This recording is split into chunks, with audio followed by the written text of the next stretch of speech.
How we doing, people? Welcome back to Jimmy Case TV and a case for the Blues.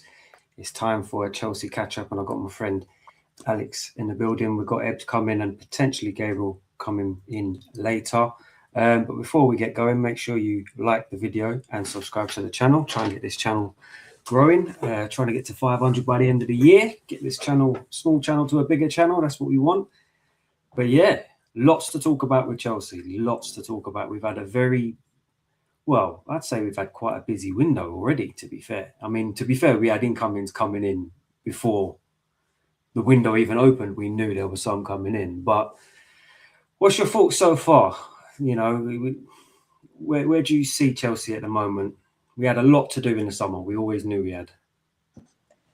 Yeah, it's been an interesting shift from what we have been getting used to in the last couple of seasons, transfer windows, whatever you want to call it, with Blueco.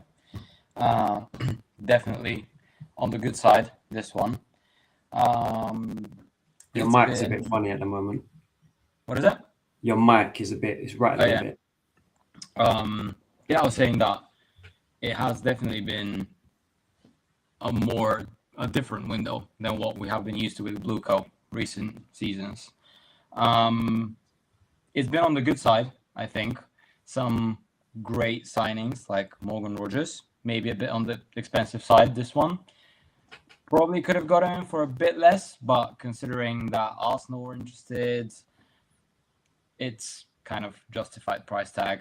But yeah, the rest, to be fair, I think Alonso has had a good impact coming in, because I'm pretty sure. Do you think like that Morgan Rogers one was something we just had to do? Pay the fee, pay the money, or do you think it was there was some cleverness in what we did with offering Garnacho the other way, potentially Nicholas Jackson as well? So the fee is the fee kind of thing. Yeah, I think it's both of them. I mean, they wouldn't have given him for less than that, I think. Like, even if it was Arsenal, I don't think they would have spent less than we did in this case. And I think the whole thing with Garnacho, and as I said, maybe Jackson, is just a bonus. You're saying Ed's blue tinted in the building. How's it going? Just discussing the Morgan Rogers transfer at the moment. I asked Alex, was that the money that we paid? Obviously, I think we all understand that we have overpaid. I think everybody understands that. Record English transfer. Do you think that was a transfer that we just had to do? Like, we had to spend that money. Like, no matter what the fee was, that's the price we have to pay. Just have to go do it. Okay. Is that a question to me, or is that? Well, Alex, you want to carry on with what you were saying, or do you want to? I was just saying that I think we weren't anyone who would have gotten to like sign Morgan Rogers at that point, no matter if it was us or Arsenal, would have spent that kind of money. And I think in this case, this transfer is most probably influenced by Alonso. I don't think it was a decision that was like, maybe we could have gotten him, maybe not. But you see, like, we wouldn't have made such a big transfer. We haven't really made such big transfers in the last couple of seasons with Blueco. That was like out of nowhere, big money splash on one player, not like spending 300 million on like 18-year-olds. It's like they just splashed it and they thought maybe we need a star signing now. Of course, he's great. I don't say anything against it. He's not like we signed, I don't know, Mbappe or Bellingham or someone like that to say he's a superstar signing. But he's definitely on the upper side, like a very high-tier player. So I think we should have probably brought such player, at least to show that we're still in the game and we can still attract players of that sort. I mean, if the season hadn't ended, for example, and you heard that we're signing Morgan Rogers, you'd be going, what a signing. You know, everyone would have been going, from what he did last season, everyone would be going, no way. So we got to carry that on, I think. Now, the only problem is obviously the fee. Everyone will just make a big fuss out of the fee. Oh, you've overpaid. But we know that. But we also, like I said, I think there is some cleverness behind the deal, obviously, with the Garnacho and potentially Nicholas Jackson, which brings that fee right down. So did we really overpay in the long run? Maybe not. But to me, that's just made me think, I don't really care about the fee. We needed a left winger. We needed to improve this squad. And I think he does. I think he comes in straight away, and I think he improves it straight away. So I think the question... I was going to say, to answer your question, I think we definitely had to do it. And the reason why we had to do it is because when you look at marquee signings, statement signings, like we were saying earlier, we haven't had that profile of player, right? And more so, the reason why we had to do it is because the Premier League champions were after him, right? He was their number one target. Yeah, so do not let them forget that, because they're trying. Sky Sports News told us that he was their number one target, right? So if we're going up against the champions, right, who's got Champions League football, and he's their number one target, we had to do something audacious to obviously to beat them to the signing. We did it surgically, and we were quick, and we put the money up front. We put our money where our mouths are, and that's the reason why we got him. So we had to do it. We had to do it. We needed it, and for many reasons, right? We needed that position, right? We've had a problem at the left wing, so we needed it. For squad harmony, you know, Cole Palmer, that's his boy. You know, there was reports of Cole Palmer being unhappy. I didn't believe them, whatever it was, but I think that the profile of player, not just his ability, but the kind of player he is, what he does for the camp, I think enhances us. And I just think he's a quality player. He's the right age, he's the right stage, and the fact that he's willing to come to us over Champions League teams just shows his willingness to want to play for Chelsea, and that's another reason why we had to do it.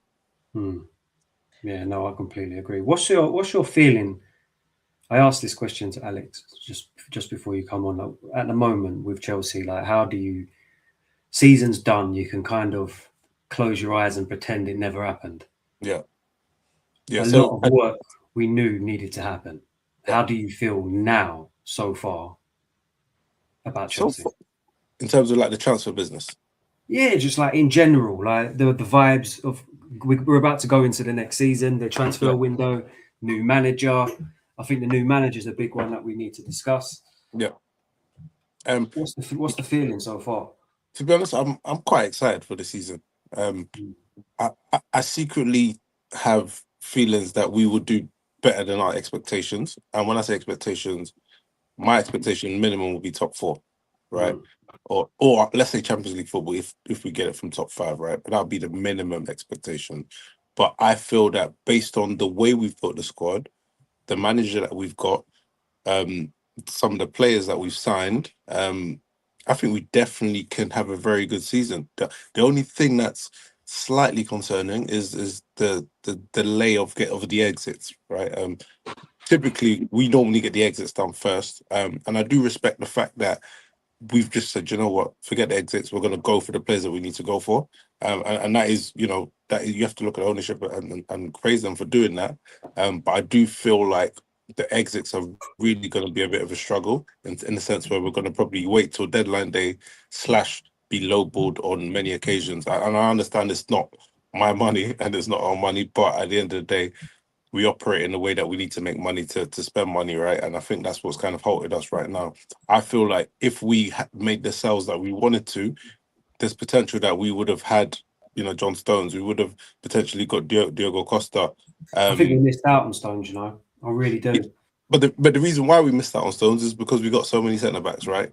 If we'd made the sales earlier, or 100%, we would have pushed more for Stones, but we could only push for him tentatively, and just like we beat Arsenal to the signature, Inter's beat us because they were ready. They were like, okay, look, you're going to be our main guy, right? Whereas we couldn't give them the same assurances because we hadn't got Lacroix done, because we hadn't sold all of our other players. So that's the reason why we lost out on Stones. But just to answer your question again, the general feeling is I'm feeling really good about the season. I love the appointment. That I spoke about this in January, and people ask me who do I want to be our manager, and I said Xabi Alonso. So he's the perfect manager, I think, for this team for this moment. We've got our centre back, we've got our left winger, right? The only other position we potentially may or may not need is a centre mid, and I think we only realistically need another centre mid if Enzo Fernandez goes. So I'm feeling good at the moment. What about a left back? Do you think we need one?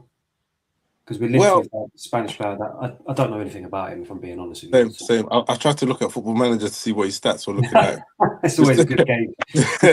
Just to get an idea. But I feel like, yeah, I mean, we're going to pay 60 to 20 million. It's going to be just a stopgap again. I don't think he's going to pull up trees, but I think he'll be very just durable, just somebody there, another name. I mean, I'm still not against, if we're going down the five at the back route, wing backs, I'm not against trying to throw Pedro Neto in that position. And if that was to be the case, I would be content with having Hato as like the defensive wing back and Neto as the attacking wing back. So I would be content with that. But if Neto is going to go, for example, then maybe we do need to get this Pep in. So they're talking 70 million for City. Yeah, and I'm not gonna lie. I think he'll actually cook at City. I think he will be amazing. Like with Haaland there to get on the end of his crosses, the way City play. I know they've got a new manager and all of that stuff, but I think he'll do really well at City. But if we're getting that kind of money, we can't reject it. Like we have to let him go. So Alex, do you share the same excitement? Yeah, I think from what Ev said on the exit side, I kind of agree, but kind of not as well. We have a huge bunch of players who never play for us. Like there's at least 10 to 15 million players that we can just sell out of nowhere. Like we haven't heard half of them on the pitch for us. I'm pretty sure that they can be sold, and this will be just a book balancing kind of a thing. It's not like we're gonna start selling just huge names. Like, I mean, not that Neto is a huge name, but at least one of the starting 11 players who might be leaving potentially, or Enzo Fernandez, like those players who are now being kind of in the conversations, would they stay, would they leave? So I don't think that exit will be that hard. I think they will balance the books pretty easily at some point. However, I am not sure that we have got our left wing. Like, yeah, Morgan Rogers can play left wing, but it's not his main position. Like, he's a 10. It's very dependent on, like, how Xabi Alonso would like to play. Would he want to play with 2 number 10s, potentially them shifting around, having more free space, free roaming, kind of free position? Or would he actually like to play with wingers? Would he play with left wing back and right wing back and 5 in the back? I feel like we're creating options. I think that Morgan Rogers signing has just changed what we're able to do. We can play 2 10s now. We can play wide players. We can play 3 at the back. We can play wing backs. I think we're trying to cover all bases, and I think we kind of need that going through the season. Yeah, I think one of the big things for me coming out of last season is we've now secured a manager who's decent, a top manager, went unbeaten in Bundesliga with a team that you would not expect for that to happen. And that was all of his system and all of his management that got them. I mean, he had a bit of luck all the way through. Like I think there was about 11 times he scored in like the 95th minute, something like that, something stupid. So for me, that was a massive thing going into the season, the right appointment. And I do think Xabi Alonso was the right appointment. For me, I was saying we've got to go out and get someone like Klopp. We can't just keep pissing around trying to find these managers who, again, become similarly a project like the players. Like even Enzo Maresca, for me, when we first appointed him, it was a manager who just won the championship and he's just earning his stripes. And I thought, it's a project. Now, Enzo did okay. He did do okay. Obviously, everyone knows I wasn't a massive fan of Enzo. But then to go to Liam Rosenior, that downgrade was humongous. And even though at the start, when I first saw him jump on the scene, I was thinking, oh, yeah, our football's looking all right here. Mm-hmm. You realise that these guys were just playing with freedom because he hadn't even had put his stamp on the team. As soon as that stamp on the team come about, wow, shocking. So the appointment for me was massive. And I think that probably will be one of the key things going into next season. And I'm hoping that we have a bit of stability. How often do we have a season so far we haven't under Blueco, where there's been no drama? I mean, even under Roman, to be fair, there weren't seasons where we didn't have much drama. But if we can just go a season without too much noise, just go about our business, just play our football, no noise, stability. We've got a good manager. I still think there's stuff that we need to do in the transfer market, but I think then with that, I think it puts us in a very good position to do well. Jack, are you there? Jack's just joined and muted himself. Doesn't want to talk. Yo. There he is. What are you saying? What's your? Alex spoke to Ebbs about the feeling around Chelsea at the moment. Obviously, like I said, you can kind of close your eyes and forget about last season and try and just get over it and head into this next season. At the moment, with the transfer dealings, the new manager, how are you feeling about Chelsea at the moment? Yeah, I think we signed the manager who's the best available. Rodgers, who's probably the best Prem proven player available, attacking wise. And then Lacroix's probably the best centre back that we can get, Prem proven available. So we got the best in each position that we needed. So I'm happy. The left back, I don't know, but we just need a body there. Understand? If we play a 4-back, I'll be quite upset that we sold Cucurella. Yeah, definitely. Obviously, I don't think we can stop that. Yeah. I mean, how many clubs out there can stop your player from going to Real Madrid? I don't think you can. Yeah. The only thing is, I thought we could have got more money for him, like slightly more.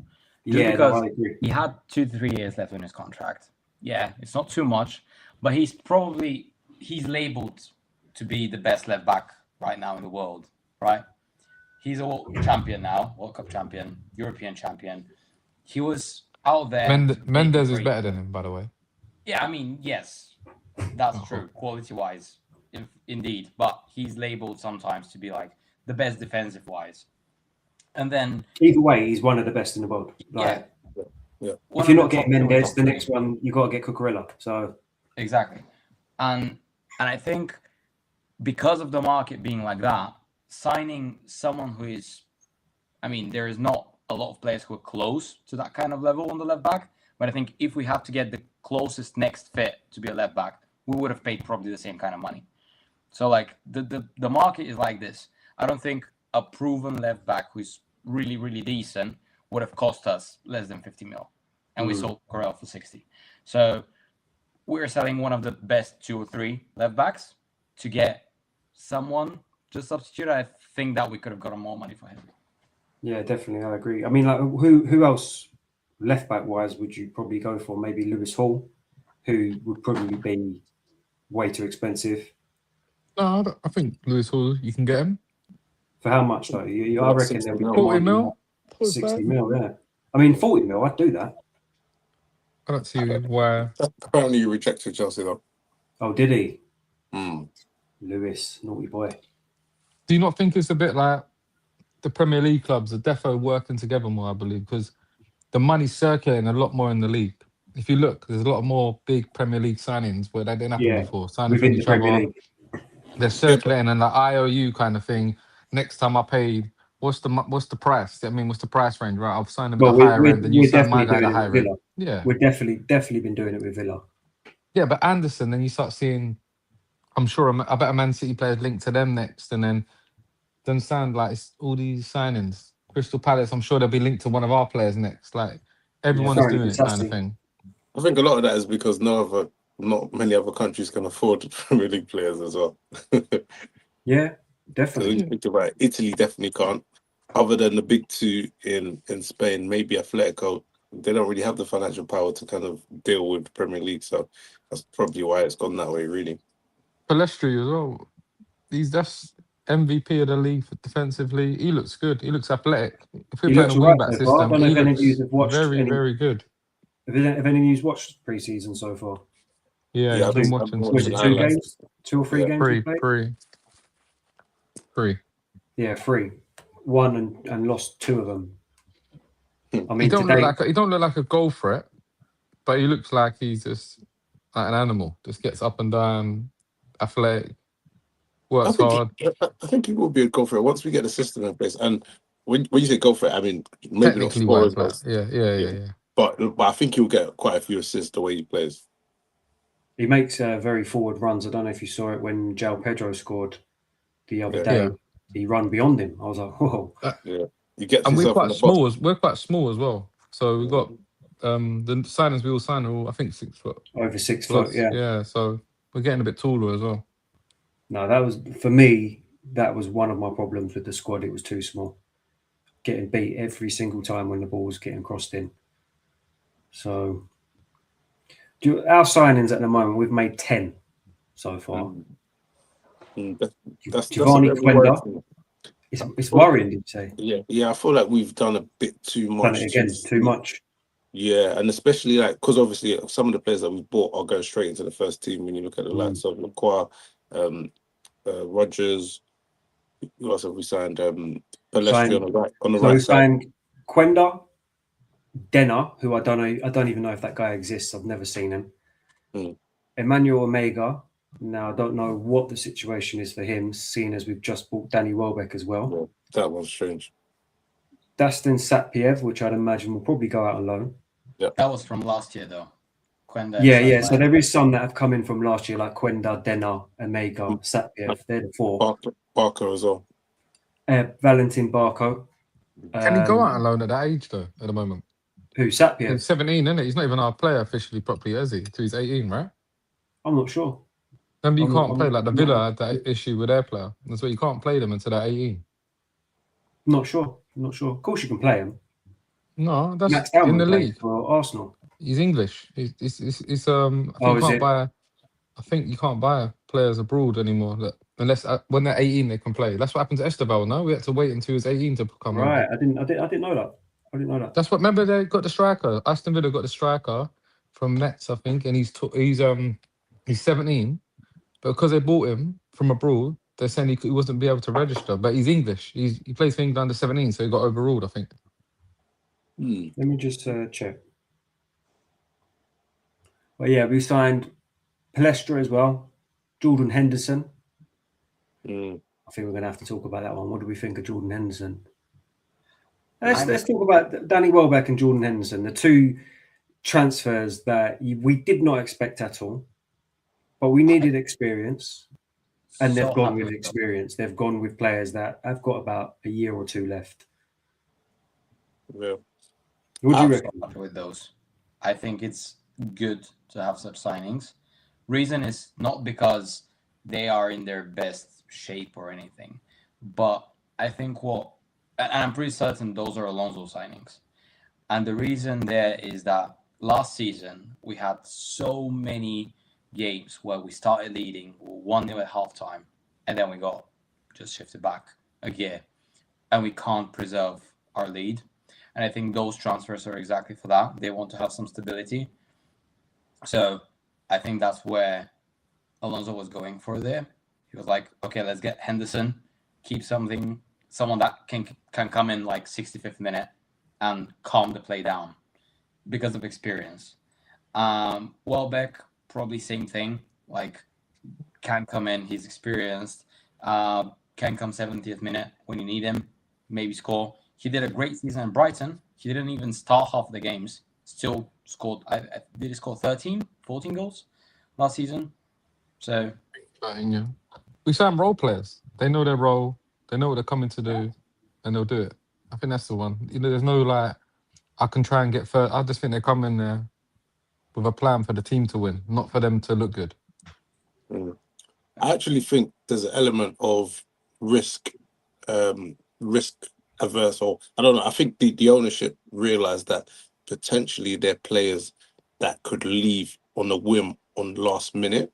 And I think that they've kind of signed these players just to kind of circumvent that. So, for example, if Jackson and Enzo Fernandez go on deadline day, we have other players there just in case we didn't make the sales or we made the sales last minute and we didn't have time to go out and buy another player. So we can have a potential stopgap until the next couple of windows so we can replenish them. So I think there's a bit of smart business in it. In terms of the players and the profile and their impact on the pitch, I don't think Jordan Henderson is going to have very much at all, especially if Enzo stays. And also, I think Welbeck could have an influence, but the only thing for me is why keep Omega and Jackson if Welbeck is going to be there, right? If Welbeck is going to be there, Jackson should be gone already. But again, I think that's because they're preempting Jackson will go last minute on the window. I think in terms of what we need in the dressing room, I think we definitely need someone who's just done it in the Prem. Jordan Henderson's done it. Danny Welbeck's been a Premier League player for however long. And I just think we need people in there that will just get these young players. I can just imagine what it's like in the dressing room with all these young players on their phones. I don't know what they're doing. You know what I mean? Like all the vibes FC and all that. And I just think you need someone in there who's just going to go, guys, come on, let's be professional. Let's knuckle yourselves down. Let's focus. We've got a job to do, kind of thing. And I think when the game's not swinging our way, and we need to maybe hold on to a lead, and the pressure's on, I think you can rely on someone like a Jordan Henderson to come on and potentially just get everyone to calm down and say, right, come on, let's keep playing and try and see the game out. I think we need that kind of experience in the team, which I think we do lack. So I think the two signings, although Jordan Henderson to me didn't make any sense, I was a bit like, what the hell? I don't think he'll play. He's not really gonna play, is he? Let's be honest. And once I saw all the interviews after in the England camp about what his contribution was there, I thought, do you know what? Like if it's a free transfer and we're getting that in the dressing room, it's making other players happy. We need it. So I think we're gonna be surprised what they bring to the team, to be fair. And Danny Welbeck is always going to score goals. And it takes away at least 2 goals away from us conceding because he's always scoring against us. So I'm happy with them 2 transfers. I'm definitely happy with them. And Antwi went to Strasbourg. Yeah, on loan. I Yeah. like him. Yeah, I like him. Yeah, he's a good player. So Sapiev, he's 17, but he turns 18 on the 12th of August. So he's allowed to play all the pre-season games and then complete his move on the 18th. Should be loaned out. Should be loaned out for sure. And they'll loan out. I think the idea there is that they wanted to get him in from Kaira because they don't want him to spend another season in the Kazakhstan league. They want him to be in, getting experience, playing the pre-season, fair enough, and then let him go, probably Strasbourg or anywhere else in the top 5 leagues, maybe Dutch league, whatever, but at least get some European experience. I think we missed that that passing. When the centre back can pass to the striker's feet, I think that's a whole different game for everyone. The midfielders are better, the strikers are better. So I think having Welbeck there who can hold the ball up with someone who knows there, and he's played with João Pedro before. I think Welbeck was a no-brainer. I think that's good. Yeah, I think you can afford, like you said, to maybe take a gamble on one of the players and loan them out for one more season to see if they can become good. Some of the that Omega, for instance, or Jackson, or any of them, you could gamble because you've got Welbeck for 2 seasons. That's not go, in my opinion. Yeah, defo. But but he gives you another year just to sell him. So you could loan him out now and not feel like you've done it for the sake of nothing. You actually, if he goes and scores 10 goals somewhere else, you get better money for him. We're not pressured into selling anyone right now. We've got a big squad. Yeah. So outgoings at the moment, obviously, like you just said, we've got a big squad. Massive, yeah. Cucurella's obviously left. Obviously, I think we're all disappointed with that one, Yeah, but we can't stop it. Tyreek George left, 21 million. I actually think he's a decent player, to be honest. But is he the level that we need? I mean, the season prior, he done well for us and saved us against Everton. Was it against Everton, wasn't it? He scored. No. Was it Fulham?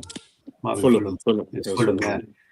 And then we've got rid of Andre Santos. What are we saying about that one? 50 million.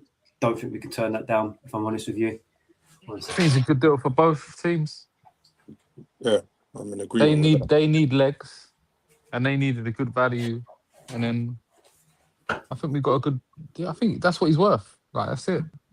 Yeah. Where I'm coming from. I don't think they got mugged off. I don't think we lost out. I just think good deal for both teams. We need a possession base. We need a technical player. He is not as technical as the other midfielders we got. He don't fit the profile. I don't think that Alonso plays. Whereas they've lost players and they've got no legs. So I think he helps Man United. To be fair, you could say that's bad though, improving them. But no, I look at it as if he's still got development to do. So now that's just become Man United's problem, and we've got 50 million for it. So we've banked a lot of money there. I think we signed him for 17, something like that. So we've banked a bit of dough there, which has allowed us to go into the market and sign someone like a Morgan Rogers, for example. So he was always brought in as a development player, went out on loan, come back. He's done okay. He's not a player that I look at, go, wow, he's hit the ground running at Chelsea. I think he's just done a job, and that's it. But it helps when you get them academy players playing pre-season and they look like they're going to be really, really good. Yeah. So you kind of just like, okay, that 16-year-old, I can't really pronounce his name, the one who played today. Did you watch today's game? He looked, not all of it. I watched most of it. He looked good though. He just looks he looks like a man. Even at 16, he looks like he's going to be a really good player. There was two academy products that he left in the squad, weren't it? He sent the rest back or something. So was that Nicole Juslo? I think it's that. Yeah. The centre mid. Yeah. It's got like I think it's got a double barrel name. Yeah, Nicole Jusli. Got 6.5 rating. That's not too bad, to be fair.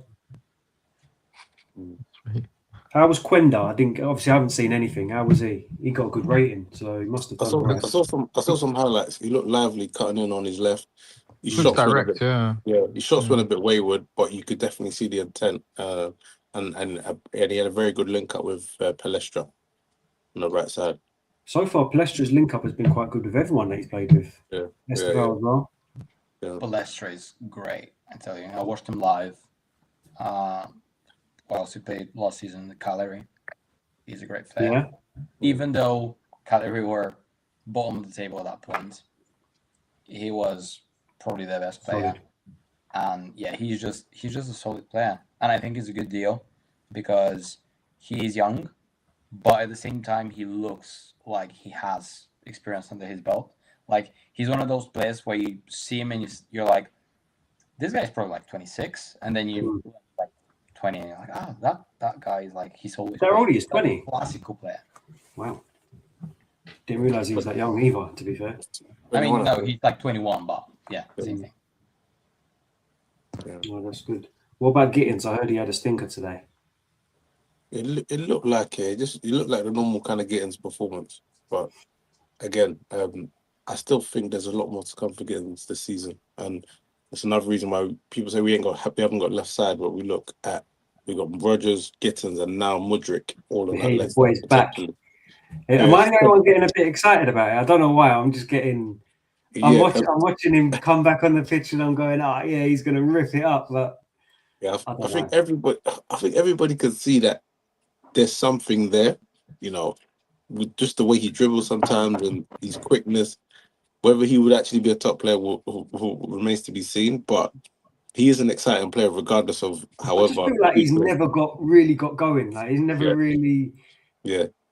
Like, We've had Garnacho for a season. Anything's better than that. Anything's better. Do you know what I mean? Anything's better. Well, they call him Shirley. Did you see him the other day? The pass he tried to do without looking up, and it just went straight on the pitch.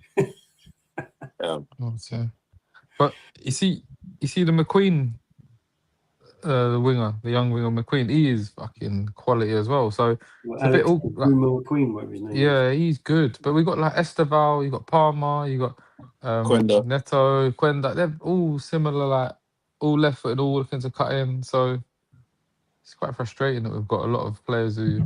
But you put them out on loan, and this is the model. You stick them out on loan, and if they develop into a player that's going to become a starting 11 world beater, like your Cole Palmer, for example, I don't think we bought him thinking he was going to turn into the player that he did.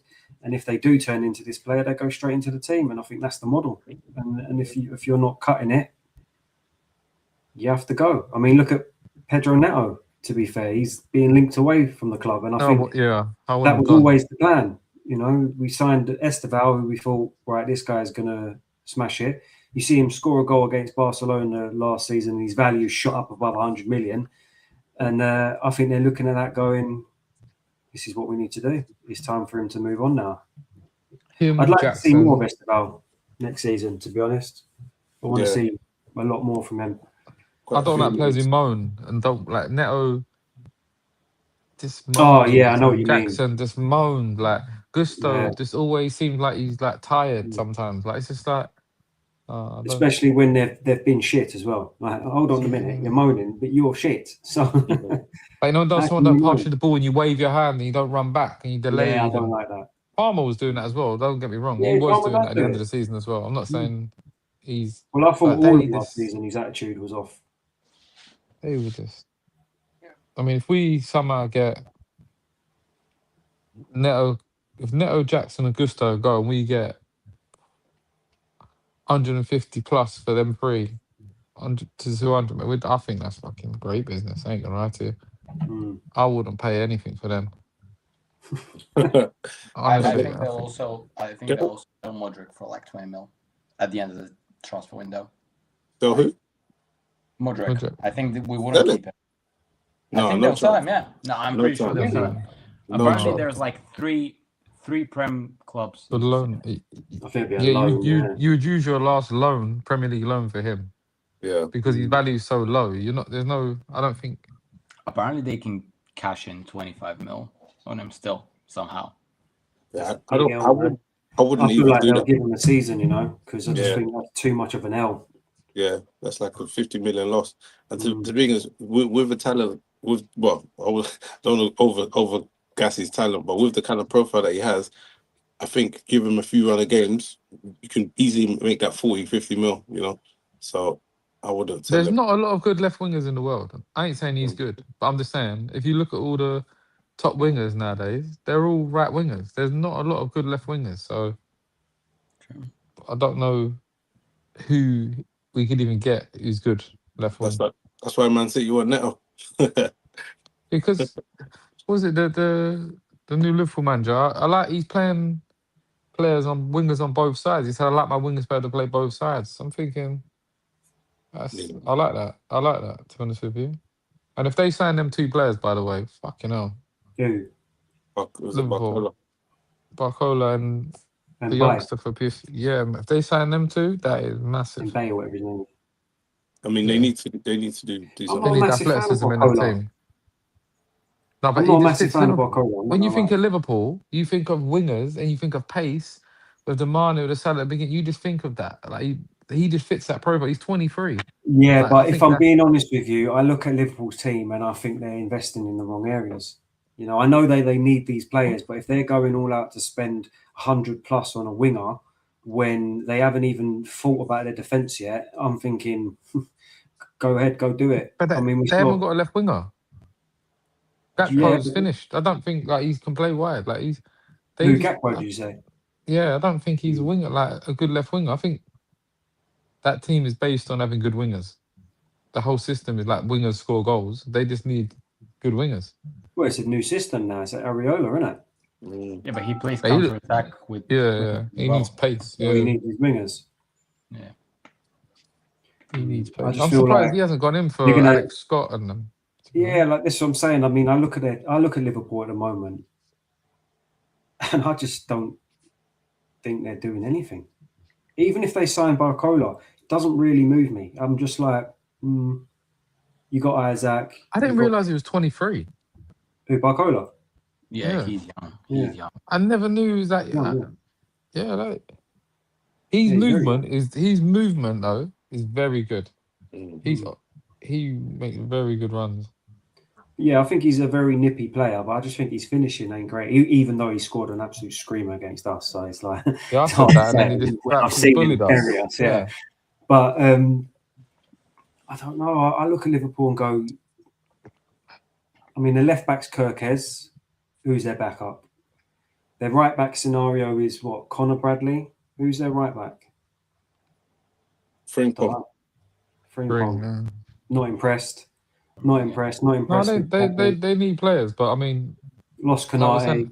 we're saying about Mudryk, for instance, like that profile of fast wingers in the right system, they can be effective. We just ain't that profile of a team.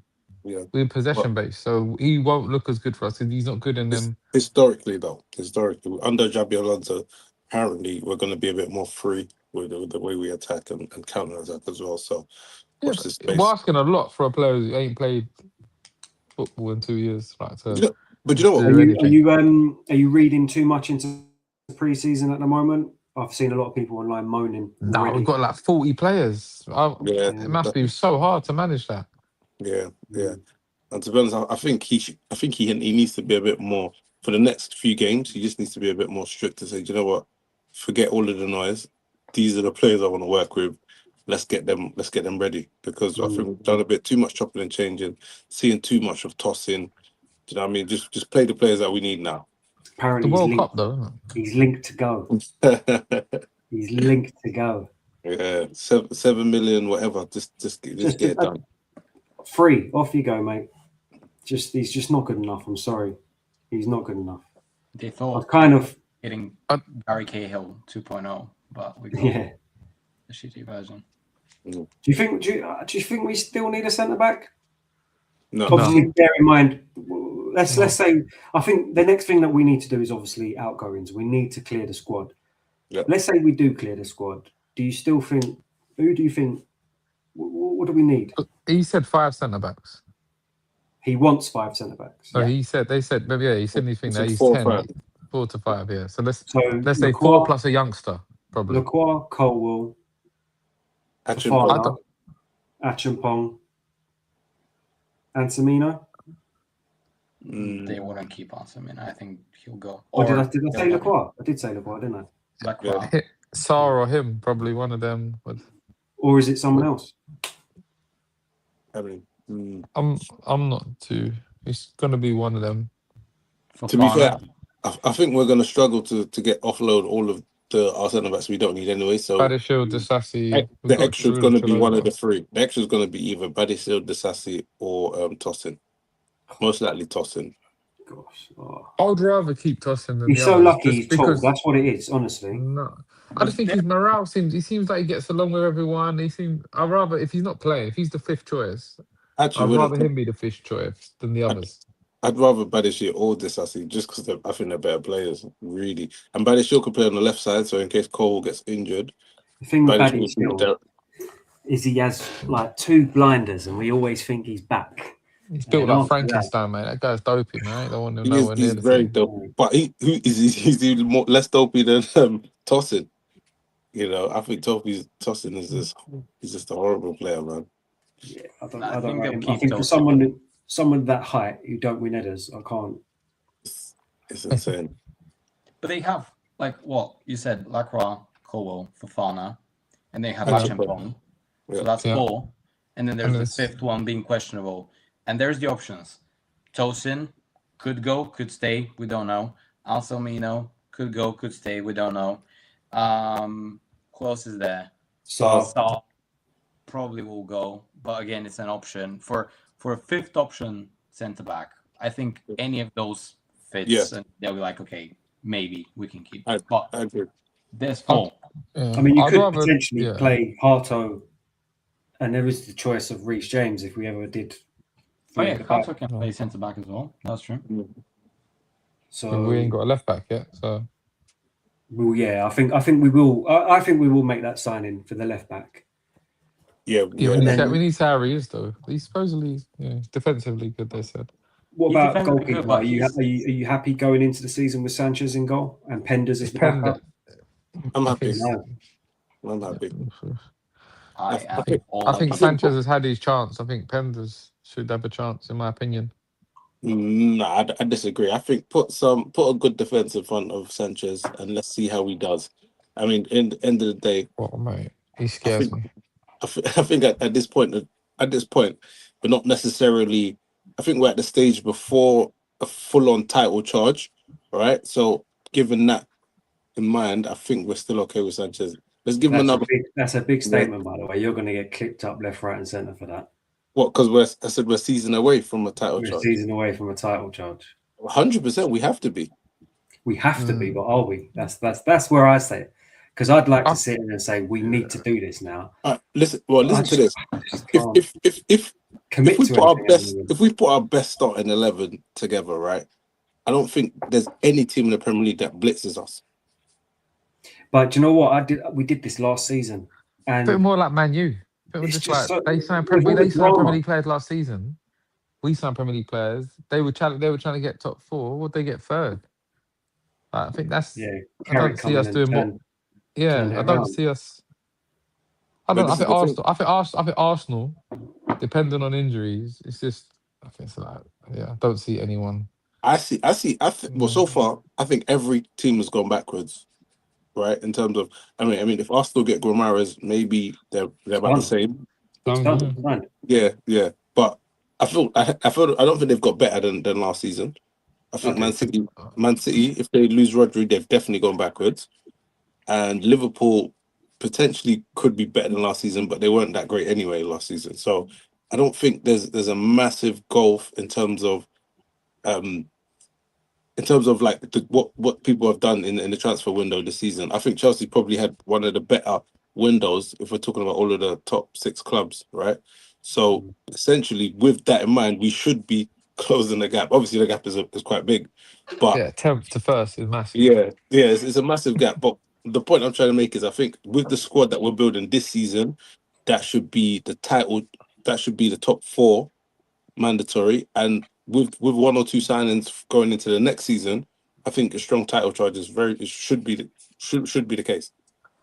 I don't fully agree with with you saying that all the teams have gone backwards, because you're right. If City lose Rodri, that's a huge loss for them. But if they lose Rodri, they might as well get Enzo, and also they are the favorites to get Buadi from Lille. This guy is mad. Like, still backwards. He was great in the World Cup. He's 20.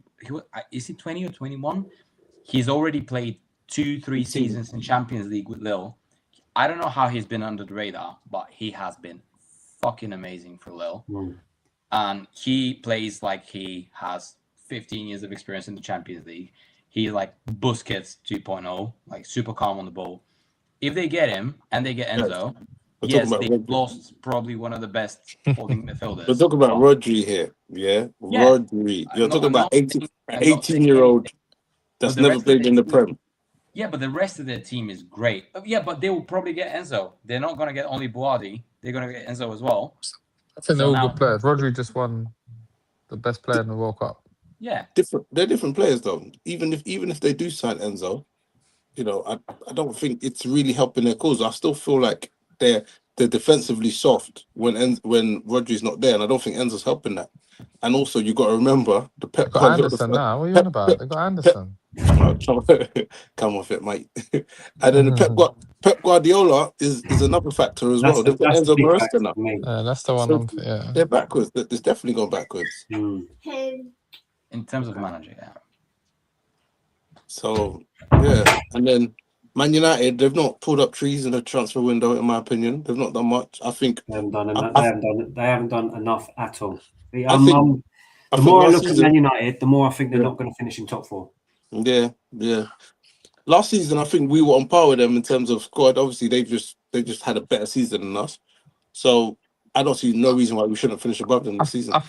I feel like you're saying if Palmer plays the way he played in that season, we will do well. If Cole stays fit, we will play well. If Reece James stays fit, we'll play well. If Sanchez doesn't make mistakes, we can. That's where I'm coming from. There's a lot of there's a lot of factors still there. I don't really.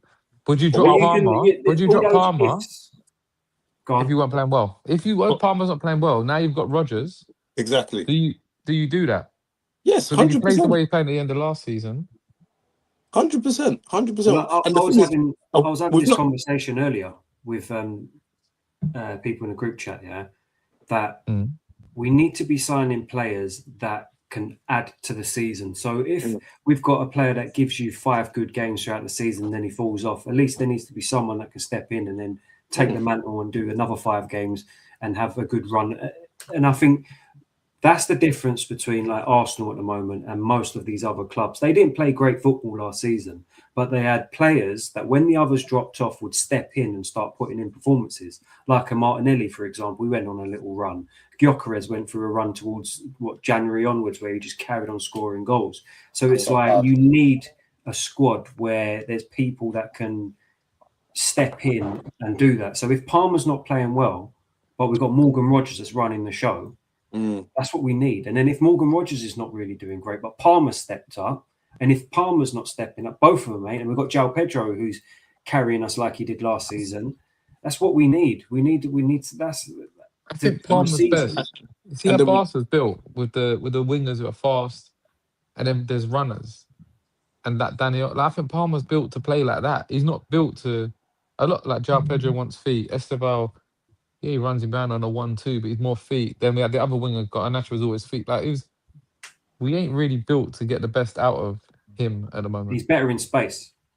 But he looks like he's the creator, and then he comes on and then he shoots.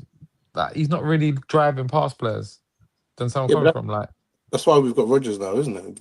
Rodgers shoots from outside the box, and I think that's a massive thing for us.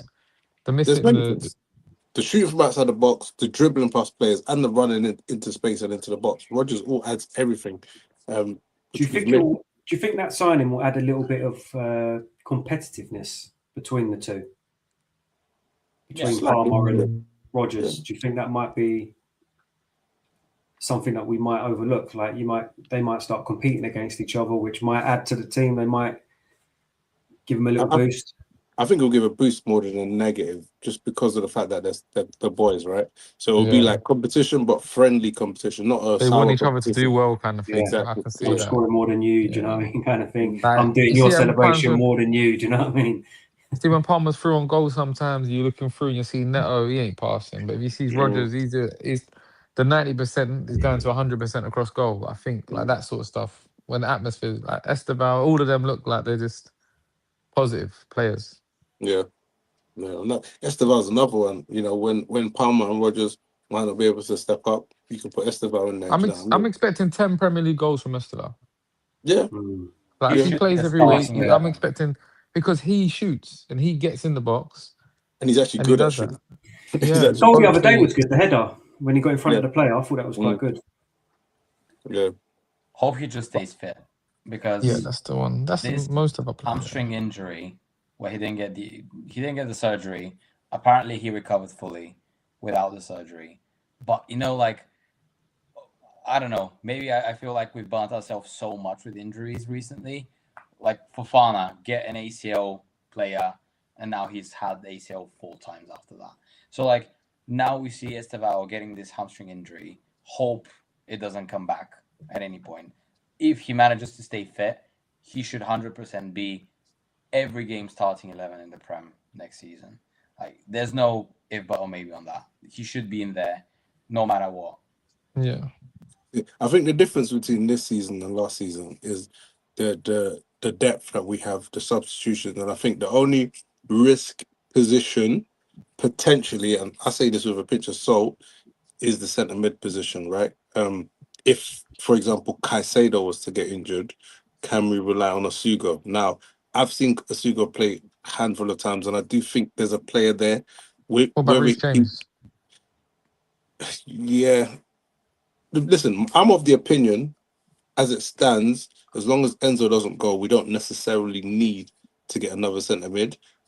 Given the fact that we have Barco, Reece James can fill in there, Sugo and Lavia, right? I'm of that opinion. But a lot of Chelsea fans out there are saying we definitely need another centre mid, which I do agree with. Like I would happily swap Enzo for Guimaraes, for example, right? Just to have that profile of the right profile player next to Caicedo. But if Enzo does not go, I don't think it's mandatory to make another centre mid signing. But I want to get you guys' opinion on that one. I think if Enzo stays, we don't need a centre mid as well. Like, there's no point in that. As I said, we have a couple of backups. We have Henderson now as well. Yes, he's not going to be starting player, but Henderson is a great Carabao Cup player as well. Let's not forget that we're not playing Champions League, which means that it's good that we have some depth now, and probably they'll get some players away because we can't have a 35-player squad with playing only Carabao Cup, FA Cup, and Prem. Because you can't give time to everyone. And I think Henderson, for example, fits what they want right now greatly because he'll not play every game. He doesn't expect to play every game. He can fill up in some games whenever he's needed. Maybe someone gets injured or they need someone to come in second half. But also, I think what they've done there with Henderson getting him is we know that Lavi is injury prone. Esugo hasn't really played a lot. Maybe he'll come in this season, but we'd never know. And they have taken a player who doesn't expect to play too much. And then if we get to Champions League, hopefully next season, they're going to be like, okay, let's get someone who can now come in. Because who can we get right now? They need to cash in on someone big if we are getting a centre mid, or get someone who is going to be 22, potentially have some pretty good potential for next season, but he needs to play, and we don't have enough games to play him. So I think that's where they're going. If Enzo stays, no point in that. If Enzo leaves, maybe we need to fill up with someone. That might explain the Jordan Henderson signing as well. Let's get back into Europe, and then we plan for Europe. But for me, if I can sell Lavia and I can sell Asugo and get in either an Alex Scott or an Adam Wharton, I'm doing it. Even with Caicedo and Enzo there and Jordan Henderson, I'm doing it. Because Enzo can play further forward as well. So if we ever want to switch it up, we can play Enzo further forward and play a Wharton and a Caicedo next to each other. Or we can rest Caicedo. We would have the ability to just really manage the minutes this season. We've just had, 2 seasons worth of just non-stop football with this team. We're now out of the Champions League. It gives us a bit of breathing space. Obviously, we want to be in it. But I'm sure these players are probably feeling a little bit, finally, we get to chill out a little bit. So Enzo Fernandez is a lot better than, in my opinion, the players like Scott and Wharton will be linked to. Yeah, but I'm not saying... It's like you get Cucurella, we're getting the B-Tech version from Rayo. Then you're going to get Enzo. I'd keep Enzo and I'd sell Asugu and Lavia and get them players in. I wouldn't... But I don't want to get rid of Enzo. I don't want to get rid of Enzo. If we're to sell Asugu and Lavia now, combined, we're getting like 40 mil. It's not really doing anything. And I think the potential of, maybe I've got my heart on my sleeve here, but I always think let's give Lavia at least just one more season to see if he can get a run of games. He still has not completed 90 minutes. If the money's on the table, I'm saying sell him. But we know we can't sell him. Who's going to buy him, right? So we just have to say, do you know what? Let's give him at least one more season and say, look, how many games can we get under his belt this season? Can we actually make him a player? If not, just give him to Strasbourg next season. I have a question for you guys, considering that what we mentioned with Alex Scott or Adam Wharton. Do you guys think that we are falling so much into the Prem players bias and English players bias? Because every time when we start thinking about players, we're like, oh yeah, let's get someone from Crystal Palace or from Bournemouth or someone because he's played there.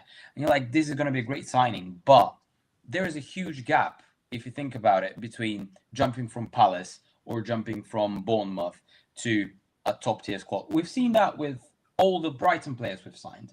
Yes, some of them started playing really well. Like João Pedro has been my favorite signing from last season. I really rate him. I think Brighton's a bad example because you got João Pedro, Cucurella, Caicedo. Yes, but if you think about it, all of those players, apart from Pedro, it took them a season and a half to start playing well. Caicedo was shit at the start. He was the player who gave away penalties, red cards. So was Cucurella. Yeah, and so was Cucurella. Cucurella was atrocious for a season and a half. So they still took time, and we're buying all of those Prem players because we're like, because they're coming from the Prem and they have the experience, they're going to come in and fit in pretty much immediately. But that really hasn't been the case all the time. So why are we not looking away? If it's going to take them a season and a bit, why not look at, I don't know, Spain, Germany? Like, these are just examples. We know that sometimes signing players from the Bundesliga hasn't really worked out well for us. But there are other leagues with players that we can look at. And players like Wharton, they are costing much more because they are Prem players. And there might be just as good players somewhere else that we can get for half the price. And just they're not just as overhyped. And I think this has been the great thing with Palestra. And I think this is the great thing with having Alonso now, because he comes in as a manager, not as a head coach. And he's like, guys, we can get a player from Spain on the left back. We don't even know much about him, but maybe he's going to play well. Maybe he's not going to play well. We got Palestra. I don't think we would have made this signing a season ago. We are starting to look away from the Prem, and I think this is a good idea, because there is more variety. We shouldn't only look at, and now we've gone Morgan Rogers. It's not like we're completely looking away from the Prem, but there are options outside. I agree, man. This is the reason why I say we don't need to buy centre mid now, because yes, I do definitely believe that once we're a Champions League team, we need Enzo Fernandez, Caicedo, and another similar level player, right? But we don't have the capacity to do that right now because of the lack of game time, for one, and for two, the financial outlay that they're going to cost. And I think it will upset the balance of the team this season based on the lack of game time. So let's not go crazy now and spend 100 million on Alex Scott. Let's get into the Champions League and spend that 100 million on an even better version of a centre mid who can come in and take us to the next level. Yeah, I hear that. That makes sense. Who would you think that? Just out of curiosity. So for me, I would love Tuchemeni, someone like that. I was just about to say, I guarantee. I was going to say Tuchemeni. So that would be my. I mean, I would if it was to sign anyone now, I would say him. But at the end of the day, we're not in the Champions League, so would he want to come? If we can get him now, I'm all for it. I think we need a 6 foot centre mid with good feet. Someone with a bit of height, we can win some headers as well. In the Prem, I feel like a lot of teams just play long ball and stuff. In Europe, Enzo, Caicedo, that's perfect. I just feel like in the Prem sometimes people just counter attack, and when we lose that first header, we're exposed. That's why I would like Tuchemeni. Yeah, I saw Tuchemeni's 6 foot plus as well, isn't it? Enzo Mac 10 sounds like a new McDonald's meal. What the hell is this?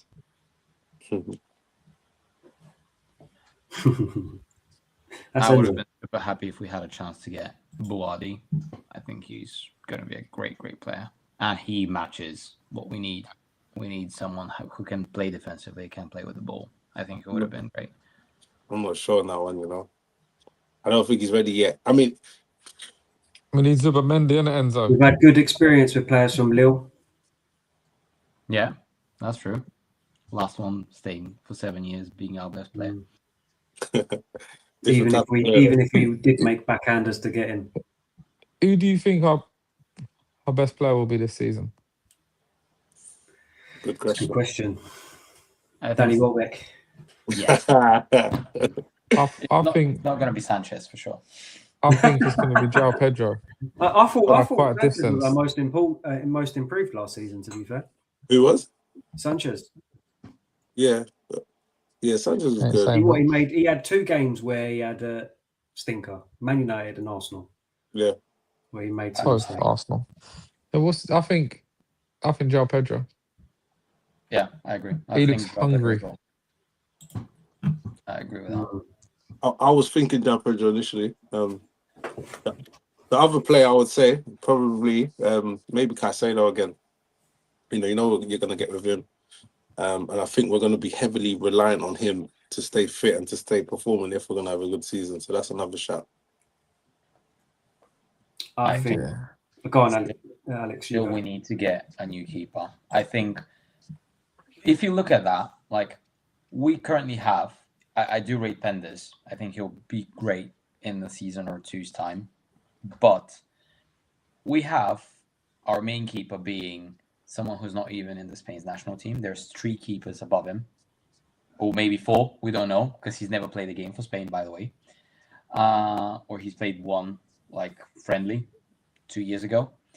And we have Penders, who is Belgium's third choice keeper. So like he's below Courtois, of course, and then Lamens, and he's still quite young. And I think we need to have this stability at the back, which I think we are improving on. But we lost Cucurella, we lost all of that. We don't know how the defense is going to, I don't know, chemistry-wise, are they going to sink in that well? At least at the start. And I think we need someone who is very, very solid. And yes, Sanchez could be a great shot stopper in some games, but he needs a solid defense to prevent a lot of the attacks happening. And I think a player like Diogo Costa would be a great signing for us if we can get him. Yeah, I saw them links, but they downplayed it today. Yeah, so that we're not interested. I've preached this transfer for a while. I think that would be... I mean, if we could get a good loan for Penders, like what we did with Courtois to Atletico, for example, if we can get a loan similar to that level, I would loan him out, and then I don't know. I don't think it's worth buying a keeper at the moment because I feel like Penders is going to be the next one up. How much did Trafford go for? Sorry, Trafford. I think he's gone for 40 million. I think he's going Leeds though, isn't he? Yeah, well, Leeds, yeah. But so, cost is going to be like 50. So why get? Yeah. So I Trafford. don't know. I'm just trying to work out. I'm trying to work out the price range of. Yeah, cost goalkeepers. They're going for about 30, 40 at the moment. So I reckon keep Sanchez for one more season, get us back into the Champions League, and if we can get a great loan for Penders, I'd do it. If not, I'm keeping him around and I'm playing him more. It's time for him to bring him through, and if he is this star keeper, we're going to find out. Yeah, you know. I mean, Ibrahimovic was saying that Le Mans shouldn't be playing for Belgium; it should be Penders. So that's a good indictment already of how good this guy is. I mean, today the goal, no one's saving that. That's top in. It was a ridiculous shot. Crazy. So, I mean, I've seen people online moaning about him already, but try and save that. No chance. That was a screamer. So, I don't know. It's one of them ones. Oh, we've lost Ebbs. He'll join back in a minute. But, yeah, so keeper-wise, I think we're all right. Left-back-wise, I think we will end up signing that. I can't say his name, the Spanish guy. I think we'll end up signing him. And I think we're pretty covered there because then we've got Harto and potentially Barco that can play there as well. I think it's the Harto is the reason why we haven't heard rumors about a bigger left-back transfer. Yeah. I thought Harto was very good last season, if I'm being honest with you. I don't think he was very, very good, but we saw glimpses that he can get very good. Who's that, sorry? Harto. He had some stinkers last season, but we saw glimpses of him having the chance to be very good. And I think they're going to give him the nod this season. When you was asking who do you think is going to be our best player next season, I think we're going to see a lot from Levi Colwill next year and why we've missed him. Yeah. I don't necessarily think he's going to be our best player, but I think you're going to see. I thought he was going to play about 5. I still don't know what we're going to play. I don't. This is I get it changes in possession. And I mean, that's a conversation in itself. What formation should we be playing? I mean, Lacroix just come out of a back three, even though he's talking to himself. Can you hear me? He's on mute. Amateur. I can hear him. Yeah, it's you're going out. That happened to me. I just restarted it. Because I couldn't hear him before. Oh, you got him. I just refreshed the page. Can you hear me? Yeah. Right, he's gone back then. But so where were we at? We was talking about the formation. Like, we don't really know what we're going to play because I was saying how. Shit, I can't hear you now. Oh, bloody hell, what's going on? Do I need to go back? No, I hear you well. I agree with the comment coming from YouTube here that we'll know the formation when all the players are back. Like some of our starting 11 players are not back. We don't have Lacroix back. We don't have Caicedo back yet. So We don't know how they're going to play. Maguire hasn't been playing yet, has he? Morgan So Rogers. Yeah. And also Reece James is a big one, right? So I think we are going to go for the back three. I just think he hasn't done it because most of the players that we need for that system are not here. right. Rodgers as well. That's another one. I don't think it makes sense to play the back three when you haven't got Lacroix, Reece James, because end of the day, it's like I believe Reece James is going to be the right centre back this season. Yeah. So like, I think it's like an Aspi kind of a thing coming from the right back to the right centre back spot. Exactly. So I think it's going to be Colwill, Lacroix, and then Reece James, then Palestri on the right, Hato, whoever comes on the left, and then the two base and attackers. Yeah. So you think Caicedo, Enzo, Rodgers, Palmer, Pedro? Yes, exactly that. And then Esteval will come in for one of the two 10s, as well as. Yeah. I don't know how. Sorry? It's quite a strong lineup, to be honest. If Alonso plays with the transition, I can see that kind of happening with Reece James, maybe filling in the right centre back spot in defense, and then whilst we attack, he starts going above and fills the defensive midfielder spot where there's like a pivot kind of a thing, and then you have Enzo, if he stays, of course, Enzo going up the pitch, and then Reece James filling in this position whilst we're attacking, and then when we're defending, he goes back to the centre back spot. So he has this area of defensive mid going back to centre back and shifting on those, and that will probably be good for him as well, considering the injuries. He's not gonna need to have all the right back running all the time, which he'll need to do otherwise if he's a wing back, and I think that's why they got Palestra. So I think against the smaller teams as well, when there's a lot of players in the box. I think Reece James coming in as right centre back, but coming in and joining can maybe get some balls into the box. So I think that's probably our best bet because we haven't got such a great defenders. I think Reece James at right centre back is the solution for us. My personal opinion. Do you think we're going to keep Quenda for the season? Do you think we're going to loan him out? See, that's a good question. I don't know what we're going to do with Quenda. I think that's going to be a tricky one because people are saying about right wing back or whatever, but I don't really see that. So it's either he's competing with Rodgers. Sorry? He's played wing back for Sporting, no? When he was under Almiron. Yeah, but I just don't see it. I feel like Palestri's got that unlock. You know what I mean? Well, it depends what we do with Gusto. Are we keeping Gusto or are we selling Gusto? I think we're selling. Then we have to keep Quenda. Otherwise, we've just got Palestra and Reece James, who we can't really rely on. I'll be interested to see Gusto for a wing back. Say again, Alex? I'm going to be interested to see Gusto playing as a right wing back, maybe for half the season. If he doesn't play well, sell him winter transfer window. But he's not great defensively. We know that. We all know that. But his crossing is on point. When he's on his day, his crossing is madly good. So I think if he has Gusto, bro, on his day, especially when he came to Chelsea, the first half season when he was at Chelsea, he got a few assists. He got a few assists. I just don't think he's technical enough. Like, he can't control the ball. I've given up on Gusto. I'm not going to lie to you. Yeah, so have I. I mean, at least twice a game, he'll touch the ball on the sideline and it will just roll out the play. And you're just like, how many times are you just going to do this? Like, I feel like he's still a good player. Like, maybe he could go to like a top 8 club, maybe, and do a thing. Maybe a Villa, Newcastle. I don't know, but I just don't. I just don't want to see him anymore, man. We just discussed that comment about the right centre back. Gusto overlapping Palmer. He was good under Poch. Yeah, I guess so. I guess he was. That's where I'm going as well. But I've also seen him. I mean, the thing is, because we finished so bad last season, you can't help but just look at these players and just go, "You're rubbish." But there's so much that goes with it. Like, but it was such a mess last season with the managers. It's just Enzo talking to City. You don't. Oh, mate. The thing that annoys me about Gusto is I feel like Gusto regressed.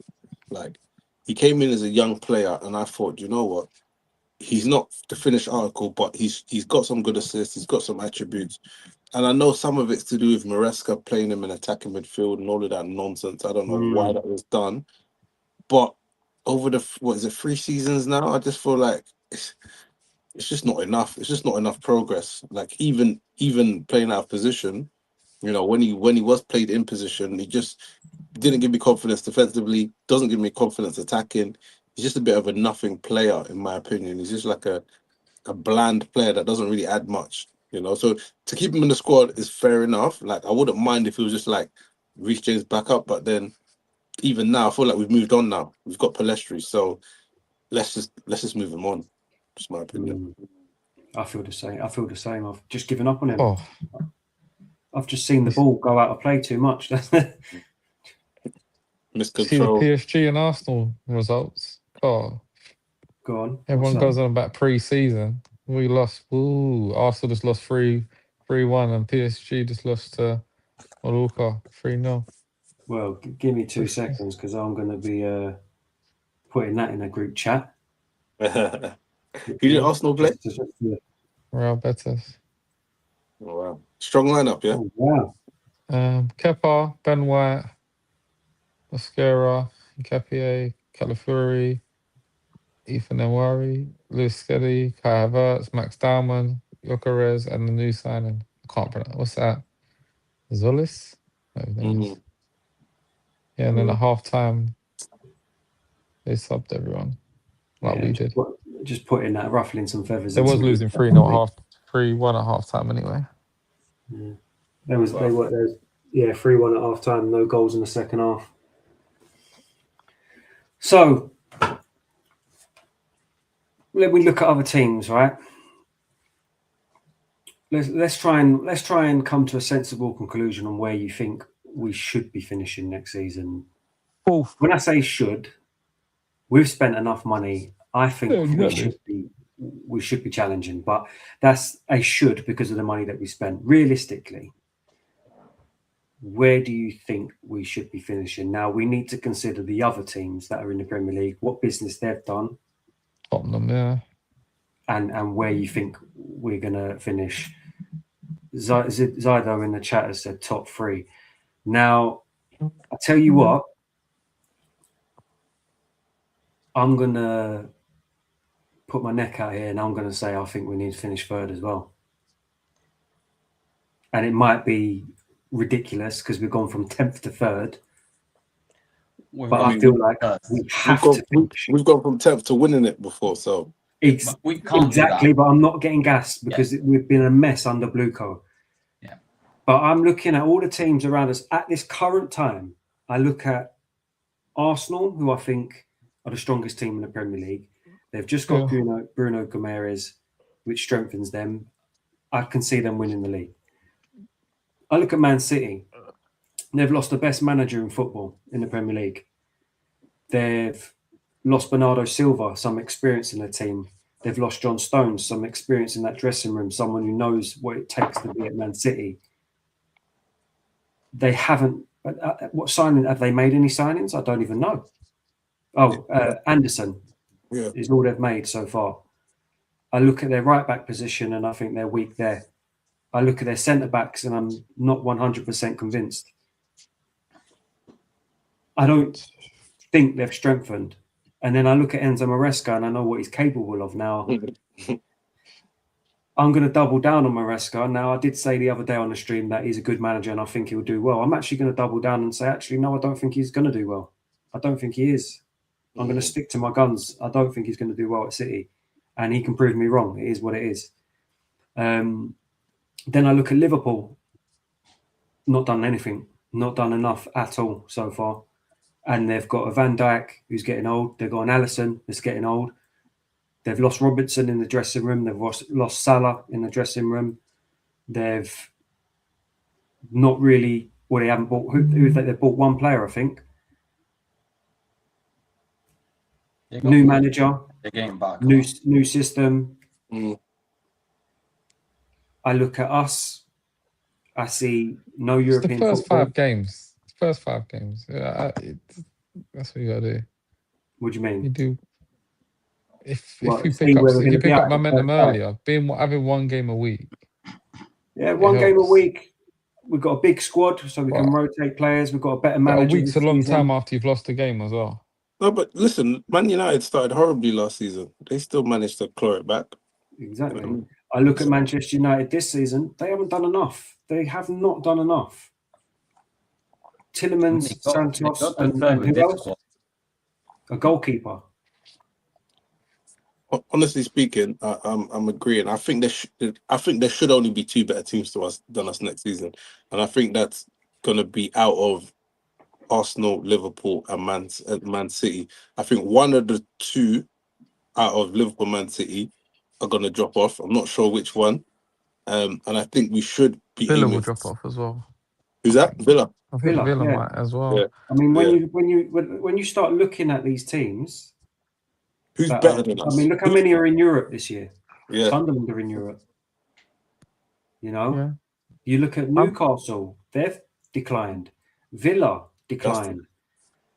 The Tottenham have obviously improved their squad. They're doing a very good job on their rebuild. So we need to think about where they're going to finish. You think we've had the best window so far? Is what you're saying? You saying you think we've had the best window so far? Is what you're saying? Who us? So. No, I actually think probably Spurs. To be honest, I think Spurs have. I think if Spurs get Osimhen, then yeah. Oh, mate, they get Osimhen's a joke. Yeah. Yeah, but then they get their Kulusevski's back, Kudos back. But at the same time, you could argue Arsenal have had a very good window, even though they've signed 2 players, because they have a squad that they don't really need to do much to. They only need to tweak it here and there. And they've certainly upgraded the left wing position, and they've certainly upgraded the centre mid position. That Solis is better than Trossard.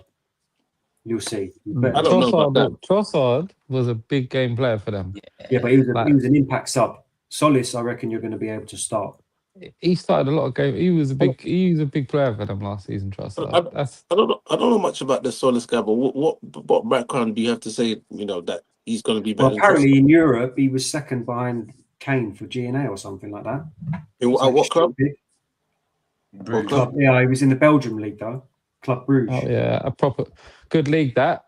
Look at Jokeres. Yeah. Don't forget what they did there.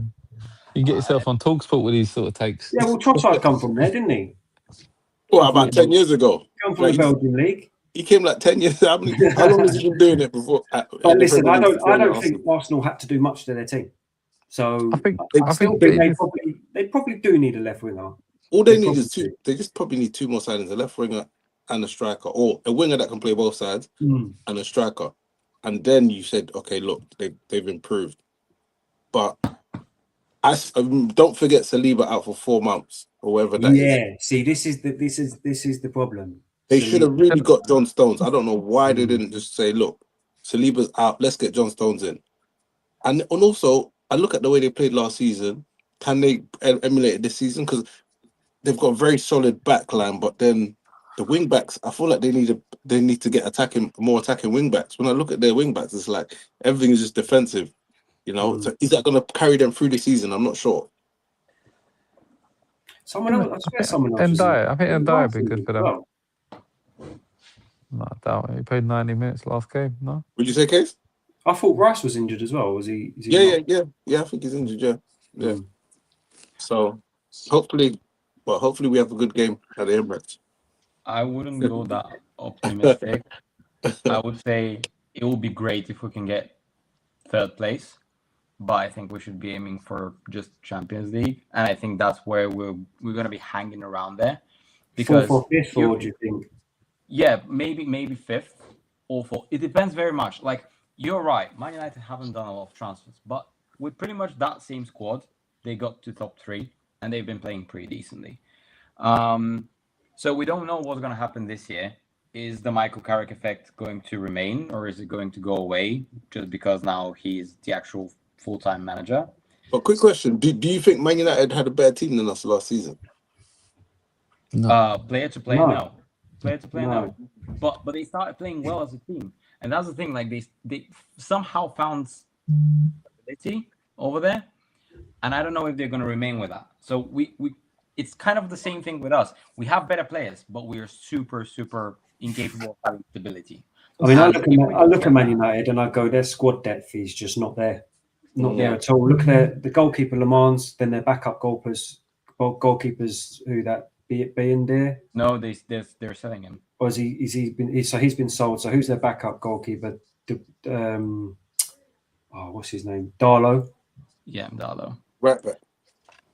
Who's their right back? Dallo. No, Darlow, the goalkeeper. You got Dallo as the right back, who I don't rate at all. I think is the most stupid football I've ever seen in my life. And Then you got what's the Moroccan right back? What's his name? Mazraoui. Mazraoui. Mm. He's decent. Mazraoui. He's all right. I'll take fifth if that's Champions League, and as long as we win a cup. I think that's. I'll rather I think that's the minimum in my win. opinion, man. I'll rather win a cup than finish.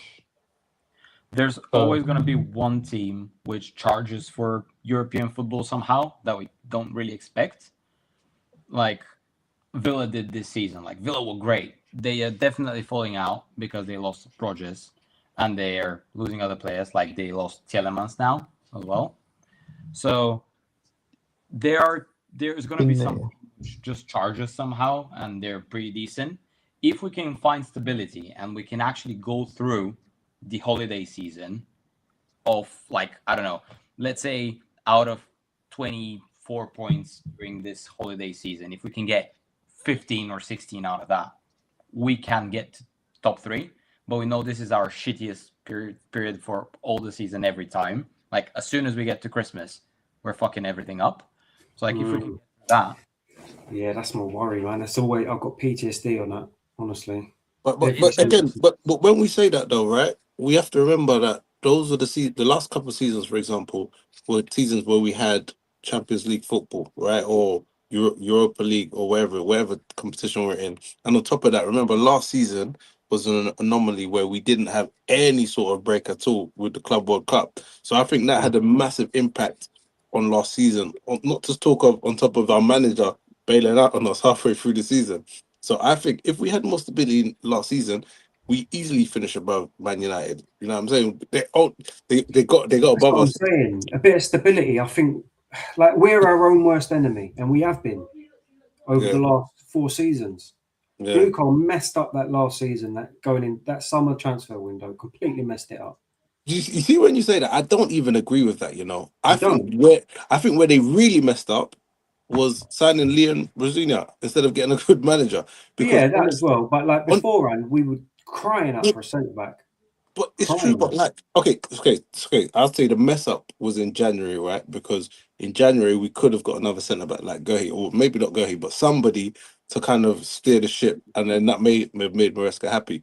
But on the basis of the squad building, I don't think it's as bad as we're making out, because we look at this season, and even before we signed Lacroix, we signed like 1 or 2 players, and already the team's looking like it could be a good team. So I don't think the squad building is as bad as people said last season. I just feel like things happened, and I guess to the point with no maturity, or having 1 or 2 players that would have kind of led the ship, that would have helped our cause. But I still think our squad was good enough to be top 3 last season, and I feel like, okay, we've lost Cucurella, but with the signings we've made, we should be looking upwards, top 3 and upwards, based on the squad, right? But obviously with the new manager and stuff, we have to factor that in. I would still say that City and Arsenal have better squads, like because they have played together for longer and they have proven themselves. Yeah. Our team, yes, we have a lot of young talents. We have some players who are looking very, very good, player to player wise, but we are not one of the best squads out there. Like we are one of the best, but we're not top 1, top 2. So if we consider player to player basis, we might be in the top 3, top 4. Are we just purely basing it on that? Like if we can add stability to having this quality, we can get to 3rd. If we lack the stability, we might even miss out on Champions League. That's the thing. Like this is the small key that we need, and I hope Alonso can get us through it. But I wouldn't be that excited and say, "Oh, we have such a great team compared to the others who might be falling off." But this will bring us to top 3. Just remember, the only team that has stability now, would you say, is Arsenal, right? Because Man City's got a new coach. Liverpool's got a new coach. That's true. That's true. Yeah. So right, Jack's go anyway. Jack's got to go. So Jack, where do you think we're going to finish? Fourth. We'll hold you to it in a bit. Adios, Spurs. Have a good one. So, Ebbs, what do you reckon? I think it's really hard to call. Do you think I've been optimistic with third? No, I don't think you have, because secretly I think we could do third. We have the potential to do third or higher. Whether we will do it is another question, right? What do you think is the outside expectation for Chelsea? Outside expectation, I think people are thinking fifth, sixth. Well, even without don't you think people were looking at us going, well, you've spent 2 billion, you've spent... People when they look at Chelsea, they just say, oh, you finished 10th last season. They don't really take into consideration the changing of the manager, the turmoil that we've been through. They just think, oh yeah, Chelsea are shit. I've had that argument already with people. A lot of fans don't actually understand that Chelsea were actually cooking this time last season, right? We just had stuff that went wrong for us. So I think on the outside, people are saying, yeah, Chelsea they finished 10th last season, they'll come 5th or 6th. But realistically and really and truly, I think we can do a lot better than that. It just really depends on how Alonso hits the ground running. But let's not start speaking about, we have a new manager. Like, we can't say we have a new manager, we're going to do better, and we look at other teams and say, oh, they have a new manager, they're not going to perform that well. That's because true. We're all in the same boat. Like, Iraola at Liverpool, we don't know. Slot was pretty shit last season, we know. We were super lucky to get Alonso, because if they decided to get rid of Slot earlier, he would have gone there. For sure. The only counter argument for that is Alonso was a legend of the game, and proven winner. Management, he's won a Bundesliga. Yeah. Enzo Maresca hasn't won a title other than the Championship. Carrick, haven't seen him win anything. Areola, haven't seen him win anything. So it's like, out of all the new managers, you look at Alonso and go, well, actually, you've probably got the best one out of the bunch.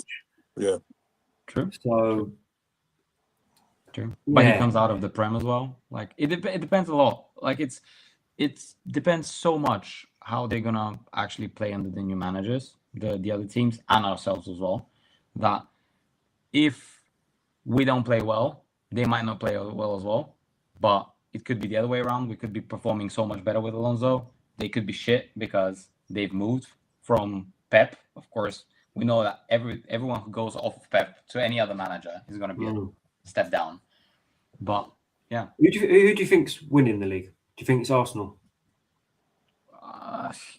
Yeah. No one wants to say it. Let's be honest. I would say that they're the favourites. I don't necessarily say it's a given that they're going to win it, but just on the basis of the stability and the fact that they're champions, out of everyone, you would expect them to win it. You know, I just don't look around and I just don't see what other teams are doing. Yeah, but then I do feel like there's going to be a drop off. Well, not even a drop off, because they didn't finish the season that great last season. Second half of the season wasn't great, so I feel like they could continue in that same vein this season. So it just depends on what they do in the transfer window. Do they get that left winger, or is this new Kade sign that good? You know, can they change the way they play and start playing football again? It's between Arsenal and City, and there is I would say it's 49% Arsenal, 49% City. Because if Rodri goes, are you still saying the same thing though? 49% and 49%, 1% Chelsea. Okay, 60% Arsenal, 2% Chelsea, 38% City, and then 2% Liverpool. I don't think we are capable of winning the title this season. Maybe next, hopefully. But Liverpool can somehow get in there. Like, they're a shitty squad. I always hated Liverpool with all my heart. But they somehow managed to find ways to win games. Even their title-winning season was pure luck with this Everton goal and all that. So, you know. All right. I'm going to wrap it up in a bit. But before we go, just a quick chat on Blueco. My favourite topic. We have to talk about Blueco because Gabs didn't show today. I'm a bit disappointed because he would have loved this conversation. I know. I was What's your waiting for thoughts on them at the moment? Obviously, the noise has died down a little bit with the protests and everything. You still get some fans that are raging against them, which is fair enough. I completely understand it. They wanted to change the model. They wanted to bring in experience. Obviously, the noise in the background was a big factor in why they decided to do that. And obviously, the fact that we finished 10th, which kind of shows them that what they're doing isn't necessarily working. Where do you sit with them at the moment? Do you still think there's a lot more work? There's no doubt there's a lot more work that they still need to do to win fans over. But do you think things are changing? Are we getting hopeful that things are changing, or they're listening at least to what the fans are saying? I'd go first just because I know they're going to become great owners in the history of Chelsea. Now, I think we can't say they have turned it around with this transfer window. Like, it's way too early. They are changing the model. They have changed the model multiple times already. And it's the question of, is it because they're listening? Is it because they're getting the right advice? Or is it because they don't have a clue what the fuck they're doing and they're just trying everything possible? Like, it either hints at they are taking the right moves and they're trying to improve, or it hints at they're super unstable. There is no stability over there, and it's a complete turmoil. I think they are trying to win people over with some transfers, but I wouldn't say that this has redeemed them in any way. Like, they're far away from redemption. What they have done in the last couple of seasons, they brought us down from being Champions League winners to a spot where we don't know what we're doing. And the pure luck of having the Club World Cup under our belt has saved their asses, I think. If we didn't win that, which we shouldn't have, like, happy we did, but we shouldn't have won that competition, they would have been in even deeper shit. And they are trying to improve, maybe. Good transfers. Hopefully they work out. If we get this season running and they actually decide, okay, we are going to give time to Alonso, they're not going to do the same thing that they did with Maresca and then got Rossini and then just changed things around constantly. If they actually believe in Alonso, let him cook, let him stay for a season, let him, even if he doesn't perform well, trust him for next season, build on top of that, and try and actually get a model which is you can see an idea behind it. Because until now, there wasn't any idea behind it. There was, we tried to get some good players the first time, they got rid of Tuchel. Know why. They started playing all the things with those managers. It didn't work out. We started getting all of those young players just for profit.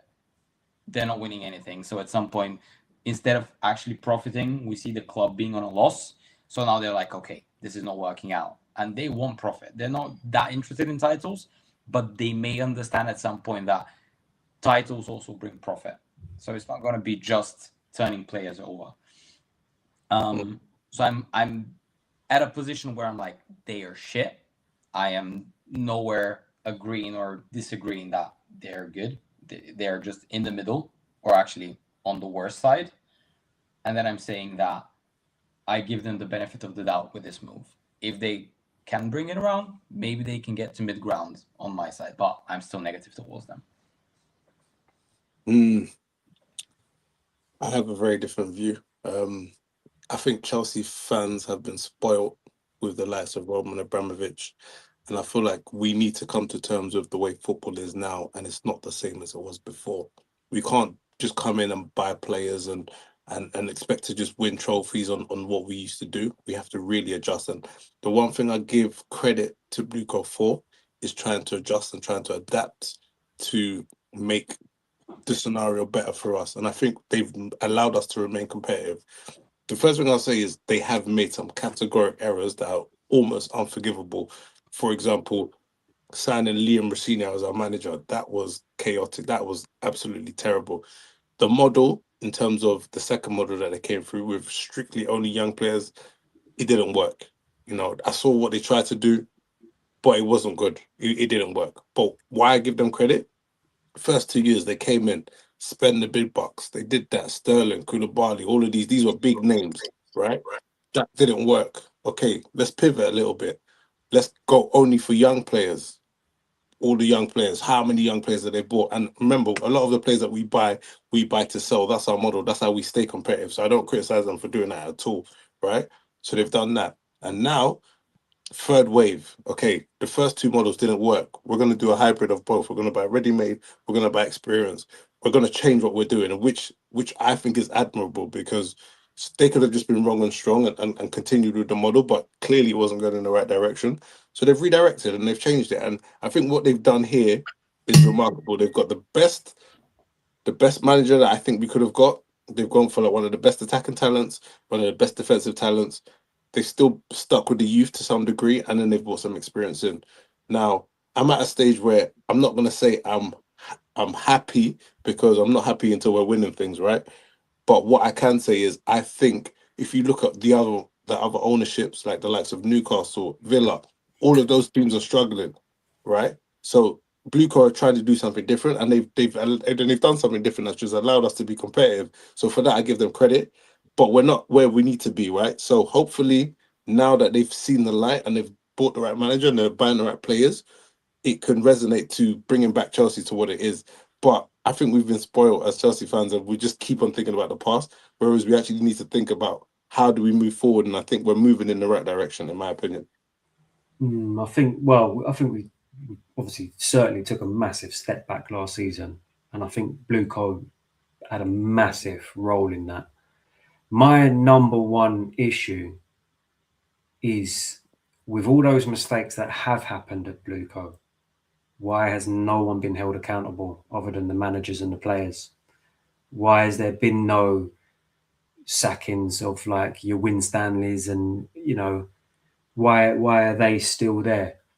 That's my issue. Them sporting directors have obviously played a massive role in that. We've got Dave Fallows has come in this season, and maybe that's the reason why we have gone down the route on certain things with certain signings and focusing on personalities and stuff in the changing room. Maybe that's his decision, but there's too much going on in Blueco with the sporting directors getting rewarded for failure. And then when you look at what's that agency that they've got in the background, what was it, Kinetic Sports or something like that? What is it? Is that the scouting thing that they've got? I just think it's just some things we just need to just cut the bullshit with, like that. The going into the seasons without sponsors on the shirt is embarrassing. It's got to the point now where we're actually losing. We've lost out on about 200 million already. So it's like, what are you doing? Yeah, like, what are you doing? So I still think there's a lot that they need to do. They're obviously learning on the job. That's clear. That's clear and obvious. But there's a lot of focus in the background of our finances and the fact that they've plunged us into debt. How are we going to start paying back these loans that we've taken out to pay for certain things? That all could be conspiracy, it could be, but it is scary to think that could be the case. They are an investment fund, aren't they? So they're going to want a return. But that could be all the interest adding up, and the debt and the debt and the debt. It's just like, I don't know. I mean, there's a lot of noise surrounding our finances, and I don't know. I mean, I look at the business that we do transfer wise, and I look at how the players come in, what we sign them for, and what we sell them for. We generally do make a profit on those players. I mean, we have made losses in the first season that we've had. But since then, we seem to be a little bit smarter, and this book value and this amortization, they seem to be very, quite good at what they're doing with that. So a bit like the Morgan Rogers deal, for example, 117 million, the book value of everything. Once we've lowered it all down, it works out to be about 20 million a year, etc. So I think there's some good and I think there's some positive, but the reality is we are a football club at the moment. We are a football club, and it's being run more like a business. And I think we need to the football now needs to do the talking. We need to be playing good football. We need to be putting statements out there to these other clubs. We need to be putting ourselves back on the pedestal of where we was before. And you've got to remember, since they have taken over, we still haven't beat the points tally since they've taken over, which I think was 73 points under Tuchel.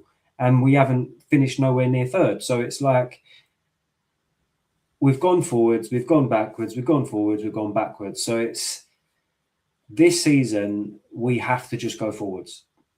Forwards, got not many games. They've got to carry on. There's still work to do. They've got to go in the transfer window. They've got to sell all these players that need to go. Maybe bring in a couple more.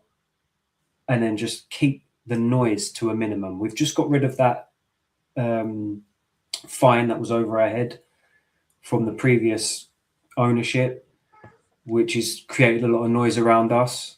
We just need to go under the radar, have a season where we just kept quiet, play our football, achieve what we want to achieve this season, and then we've got to build for next season. And then I think if we can do that, let's say, for example, we go to January and we all sit there and we all identify a position that we need to strengthen. If they go out in January, just strengthen that position, and then we finish the season, I think a lot of people will start to slowly see what they're doing. But for me, there's just a lot of water under the bridge at the moment and things that they still need to do to win us over. And we're not a club. The thing is, the football's got to do the talking. If the football don't do the talking, there's no point. We're a football club. Yeah. So it's all well and good winning Europa Conference leagues. We don't really care. It's brilliant that we won the Club World Cup, but then to have a season like that, it kind of just throws it all out the window. We don't really. It needs to be better than that. We're not a club that should be compared. I don't know if he's coming back. I think I mean, there's probably no point, to be fair. I'm going to wrap it up anyway. What was you just about to say? I was just about to say that we're not a club that should be compared to how Newcastle or Villa are getting. Well, Brighton was the model that they said they wanted to adopt. Yeah, but we should compare ourselves to clubs like City, Liverpool.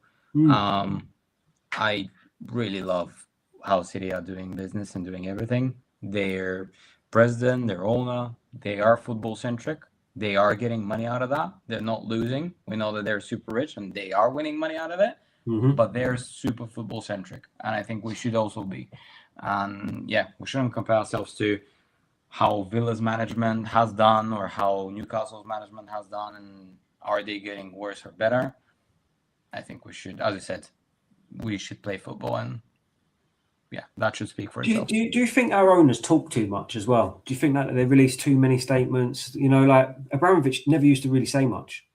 No. And when you got a statement out of him, you're like, wow, he said something. Like, so I think a lot of it's that as well. Just shut up in the background and do your job kind of thing. Stop doing interviews and leaking stuff to the press that you're saying this and saying that. Just do the right thing. That's the US mindset. That's how they do it in the US. Yeah, they that's like to talk in too NBA. Much. Yeah, and that's how they do it in the NBA. That's how they do it everywhere.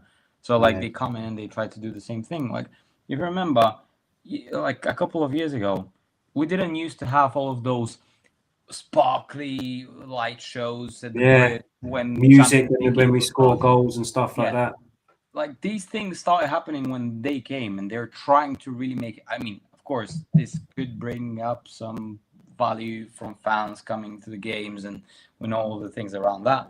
But yeah, why? Like, this is not what football is. It's not about being flashy and having halftime shows, right? Yeah, exactly. Right, I'm going to wrap it up. So thanks for tuning in, Alex. Thanks for joining, Alex. Everyone tuning in, thank you. Make sure you like the video. Make sure you sub to the channel if you haven't. We should do this again, Alex. I don't know when we'll do it next, but we've got to do one soon, pretty much before the season starts. Season starts soon, actually. What is it, 3 weeks? Yeah. When's the first game? For us, we're on a Monday. 24th we start. So I think it starts that weekend, the 21st. 22nd, I reckon, that weekend. So might have to do it that week. We'll do another video, but yeah, thanks for joining, Alex and Ebbs and Jack who joined. Thanks to everyone in the comments.